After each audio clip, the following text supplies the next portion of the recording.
If you think wildfire season is off to a terrible start, brace yourself, things could get worse. At least one climatologist is predicting from now until August in British Columbia and the prairies, conditions could get drier, which could possibly result in even more fires than we've seen so far.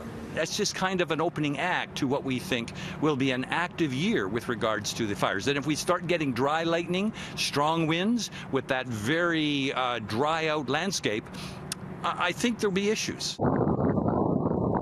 It's been a tough month in the prairies. The mix of dry weather, high winds, and lack of rain have been the perfect recipe for wildfires. It's left some on standby, waiting to flee from their homes at a moment's notice, while others are forced to evacuate their communities altogether. And I think the seeds of the forest fire season are probably already sown. If we don't get the rains that we expect in June, that we normally would get, if we go into July and August, where we normally see the hottest temperatures, and the days where you get above 30 and scorching kind of temperatures and stronger winds, that'll dry out the forest even more. Last year, crews from across Canada helped fight the monstrous wildfire that swept British Columbia.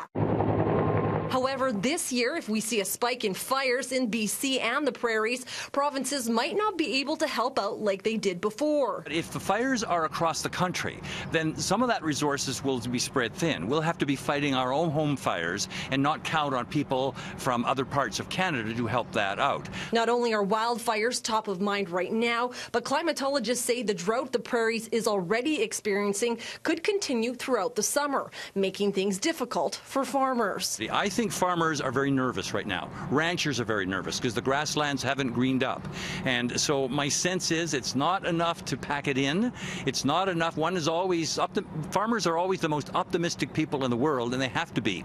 And one just hopes that that some rescue rains can come in June and early July. Now, Ontario to the Maritimes is also expected to be hotter than normal this summer, but instead of dry conditions, it'll feel more tropical in eastern Canada. From Winnipeg, Cheryl Tasascu, City News.